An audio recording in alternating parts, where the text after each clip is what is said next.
दोस्तों, एक व्यक्ति बिहार का रहने वाला था। वो शादी में जाता है पश्चिम बंगाल में, एक होटल में वो शादी थी।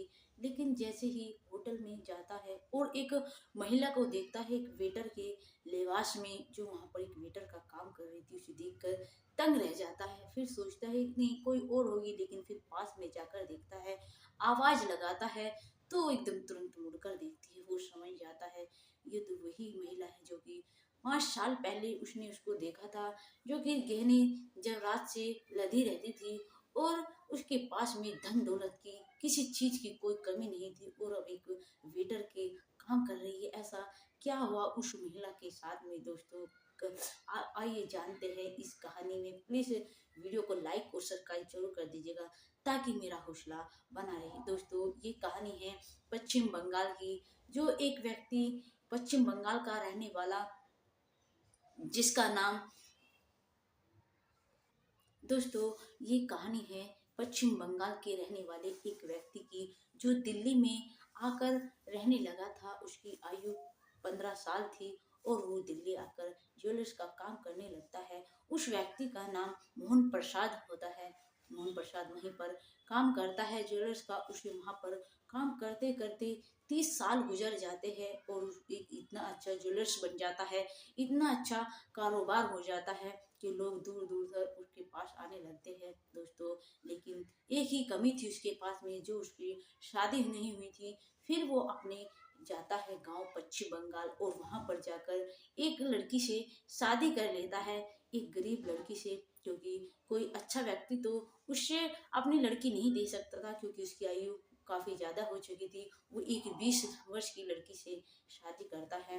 वे 4 बहनें थी दोस्तों। शादी करने के बाद में वो अपनी पत्नी को लेकर फिर दिल्ली आ जाता है, फिर अपना कारोबार शुरू कर देता है। लेकिन दोस्तों, पहले उसने एक मुनीम रख रखा था अपने हिसाब किताब के लिए, क्योंकि वो काफी बाहर गया हुआ था और इतना ज्यादा पढ़ा लिखा भी नहीं था दोस्तों।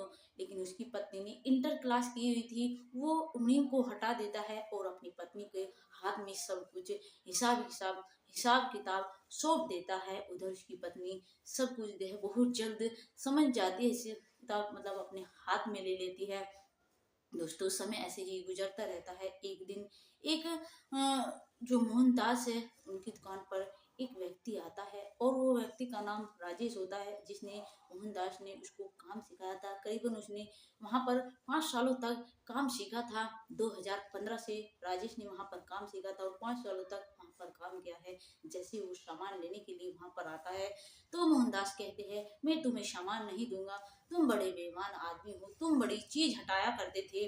लेकिन तभी वो व्यक्ति कहता है, वो बिहार का रहने वाला था दोस्तों, वो कहता है तुम्हारे पास भी बहुत व्यक्ति ने काम सीखा है जो पश्चिम बंगाल के हैं, वो तुम्हारे साथ में बहुत ज्यादा घोटाला किया करते थे, तुमने उन्हें कभी कुछ नहीं किया। लेकिन सेठ जी, मैं तो आपके पास में बड़े ही ईमानदार से काम करता था, ईमानदारी से काम करा है और कुछ सामान लेने के लिए आया हूँ, लेकिन आप मुझे तब भी मैं आता हूँ तभी इस तरह का ताना मारते हैं। मैंने कभी आपके साथ में कभी घोटाला या कभी कोई चीज का घपला किया ही नहीं। उधर वो चिढ़ जाता था, सेठ जी उसे बार बार छेड़ते थे, लेकिन उसे सामान दे दिया करते थे। राजेश फिर से अपने बिहार लौट जाता है और ऐसे ही चलता रहता है। एक दिन जो मोहनदास था, उनकी शादी को 5 वर्ष हो चुके थे, उनकी कोई संतान नहीं हुई थी। इसलिए वे सोचते हैं क्यों ना हम हरिद्वार चलते हैं घूमने के लिए। वो अपनी पत्नी को कहते हैं चलो हम कहीं चलते हैं घूमने के लिए। लेकिन पत्नी कहती है कि कहाँ? कहते हैं कि चलो हम हरिद्वार चलते हैं दर्शन करने के लिए, ईश्वर के, देवी माँ के, वहाँ पर दर्शन किएंगे, शायद ईश्वर हम पर कृपया करे और हमें संतान प्राप्त हो जाए। इसलिए जो उसकी पत्नी थी, वो भी, उसकी पत्नी का नाम संगम होता है। संगम कहती है चलो चलते हैं। जैसे ही वे जा रहे थे रास्ते में, लेकिन ऊपर तक जैसे जा रहे थे, रास्ते में गाड़ी में बैठी हुई थी संगम, उसे ज्यादा आदत नहीं थी गाड़ी में बैठने की। उसका जी मचलाने लगता है, उसे उल्टियाँ लगने लगती है। सेठ जी को कहती है कि प्लीज गाड़ी रोक दीजिए, मेरा जी मिचला रहा है, मुझे उल्टियाँ लग रही है। इधर सेठ जी जो है अपने ड्राइवर से कहते हैं, वो गाड़ी रोक देता है और वो उतर कर उल्टियाँ करने लगती है। उधर एकदम से मतलब जो पेड़ के जिस पेड़ के नीचे उन्होंने गाड़ी खड़ी करी थी, वो पेड़ का टहना जो है सेठ जी के सर में लगता है। उस ड्राइवर भी उसके साथ में ही खड़ा हुआ था। लगते ही एकदम बेहोश हो जाते हैं। तुरंत ही जो सेठ जी होते हैं, जो उनकी पत्नी थी संगम, एकदम से अ, फ़ोन करती है और डॉक्टर को बुलाती है, जो कि काफ़ी डॉक्टर वहाँ पर एकदम से एम्बुलेंस आती है और उसको लेकर जाते हैं, एडमिट कराते हैं। 4-5 दिन तक सेठ जी एडमिट रहते हैं, लेकिन उनकी सर में इतनी काफ़ी ज़्यादा चोट लगी थी, जो सर के अंदर खून जम चुका था, इसलिए उनकी मृत्यु हो जाती है। जो फिर संगम थी, वो बेचारी कुछ वहाँ पर काम करती है। जो काम करते थे सेठ जी, कुछ दिन तो चलता है, लेकिन जो कुछ लोगों ने उनसे ले रखा था वो तो वापस नहीं दिया। लेकिन जो अ, उन उन्होंने ले रखा था सेठ जी ने, वो सब ले लेते हैं। करोड़ों रुपए का घपला होता है। उधर जो संगम थी, वो सब कुछ वहां से जो कुछ बचा उचा था अपने गांव पश्चिम बंगाल लेकर आ जाती है, और वहां पर आकर अपनी जो उसकी 2 बहनें बची थी, क्योंकि वो बहुत ज़्यादा गरीब थे, उनकी शादी करा देती है और फिर वापस से एक होटल में काम करने लगती है। ऐसे ही दोस्तों, एक दिन जो राजेश था, कभी कभी सेठ जी ने उसे काम सिखाया था, वो बिहार का रहने वाला था। वो आता है होटल में, किसी शादी में आया हुआ था। जैसे ही संगम को देखता है, एक वेटर के रूप में उसे देखकर तंग रह जाता है।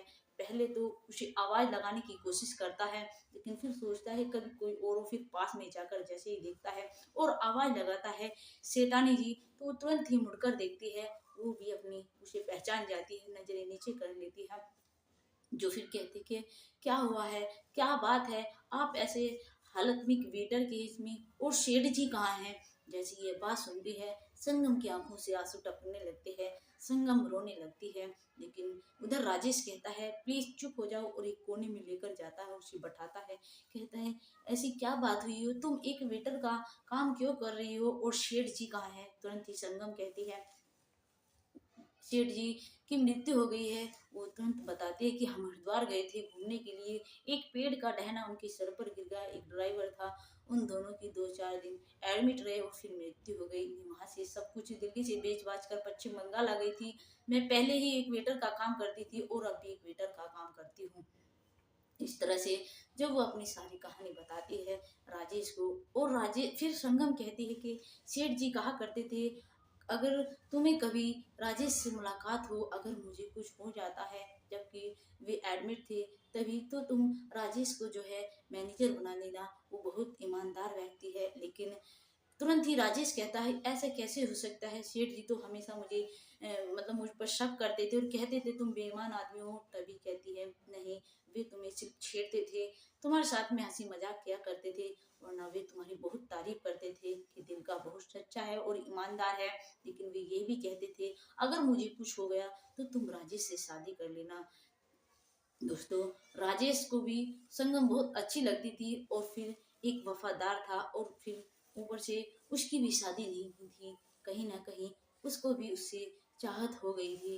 इसलिए दोस्तों, क्योंकि देखते ही देखते दोनों बात करने लगते हैं, एक दूसरे का फोन नंबर ले लेते हैं। फोन नंबर लेने के बाद में 1-2 साल तक दोनों की बात होती है, और फिर कहीं जाकर जो राजेश है वो संगम को कहता है क्या तुम सेठ जी की अंतिम इच्छा पूरी नहीं करोगी। संगम कहती है ऐसी क्या इच्छा है, मैं जरूर पूरी करूंगी। कहते तुम ही तो कह रही थी कि सेठ जी मुझसे शादी करने के लिए कह रहे थे, क्या तुम मुझसे शादी करोगी। जो संगम है वो मना नहीं करती।